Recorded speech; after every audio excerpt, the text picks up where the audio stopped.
Assalamualaikum warahmatullahi wabarakatuh. Kali ini kita akan belajar tentang nilai mutlak dan garis bilangan pada bilangan real. Yang pertama, dari sifat trikotomi dapat ditarik kesimpulan kalau ada A yang di dalam R tapi tidak 0, maka A atau negatif A ini merupakan bilangan real positif. Jadi kalau A-nya tidak 0, maka salah satu dari A ataupun negatif A itu pasti positif. Nah, di sini disimpulkan bahwa nilai mutlak dari A yang tidak 0 pasti merupakan nilai positif dari dua bilangan tersebut. Ya, jadi kalau ada negatif ya nilai mutlaknya itu ambil nilai positifnya. Definisi secara umum adalah ini notasinya ya, notasi nilai mutlaknya ini notasi nilai mutlak. Definisinya adalah A itu akan sama dengan 0 jika A-nya 0. Jadi kalau nilai mutlak dari 0 ya 0. Yang tengah. Kemudian jika A-nya positif, maka nilai mutlaknya positif. Sedangkan kalau A-nya negatif, nilai mutlaknya negatif.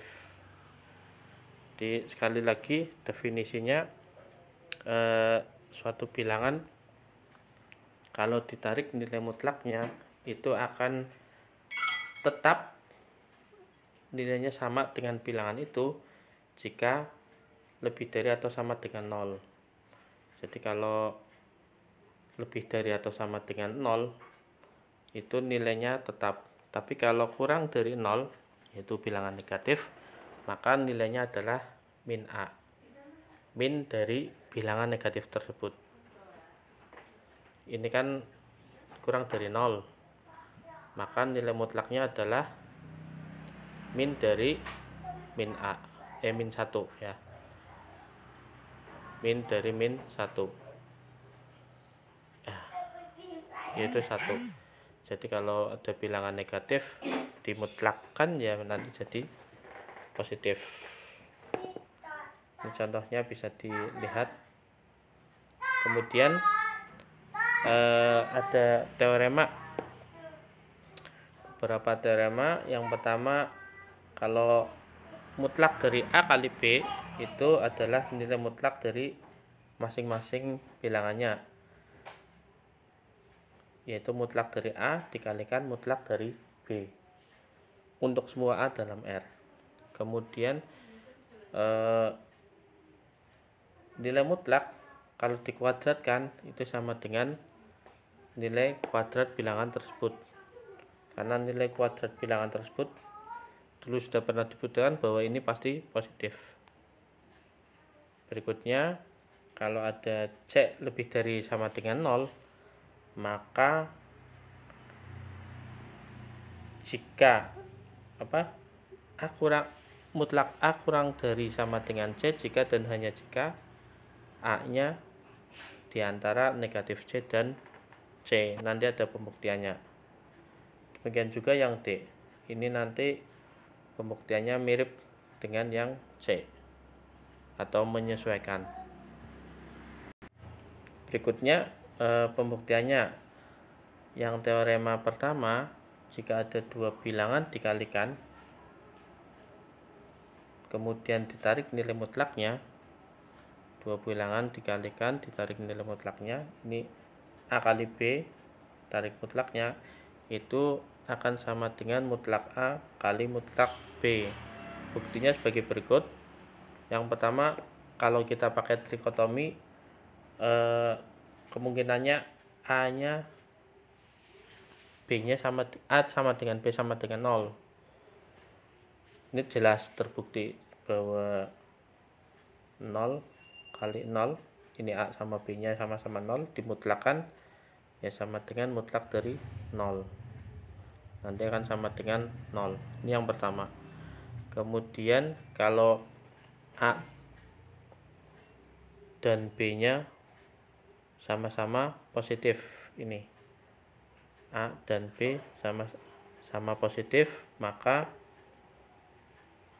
jelas A kali B juga positif. Kalau A kali B positif, ya nanti mutlaknya sama dengan positif juga, yaitu mutlak A kali mutlak B. Kalau hasil perkaliannya negatif, yaitu A salah satu ini A kali B ada yang negatif, maka perkaliannya dari A kali B itu negatif, tapi mutlaknya kan akan jadi positif. Jadi kalau A kali B kurang dari 0, maka mutlak dari A kali B, mutlak dari A kali B ya berarti positif pasti. Ya sama saja dengan mutlak A yang nilainya positif kali mutlak B. Jadi untuk semua keadaan ini terbukti bahwa jika A kali B itu sama dimutlakan sama dengan masing-masing dimutlakan. Mutlak A kali mutlak B. Kemudian kalau yang B tadi sudah disinggung, karena A kuadrat itu pasti positif, maka A kuadrat itu sama dengan mutlak dari A yang dikuadratkan. A yang dikuadratkan itu berarti A kali A. A kali A itu ya mutlak A kali mutlak A. Jadi mutlak A dikuadratkan. Ini mudah dibuktikan. Yang berikutnya yang C. Jika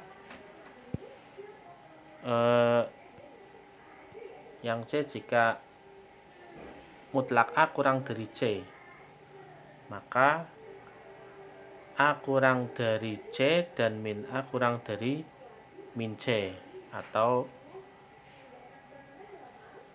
min C berada A berada di antara min C dan C.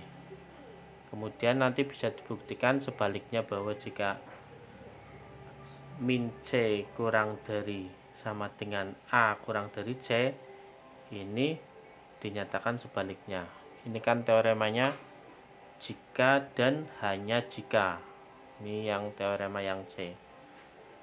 Nah ini, jadi bisa bolak-balik ke kanan ataupun ke kiri. Oke. Ya, itu pembuktian yang C. Seperti itu. Kemudian nanti yang D ya sama dengan langkah yang C pembuktiannya, hanya kita ambil C-nya adalah mutlak dari A. Kalau C-nya sama dengan mutlak dari A, kita masukkan ke teorema yang C, itu nanti akan sama. Jadi D adalah kasus khusus dari yang C. Oke. Sementara itu, terima kasih. Assalamualaikum warahmatullahi wabarakatuh.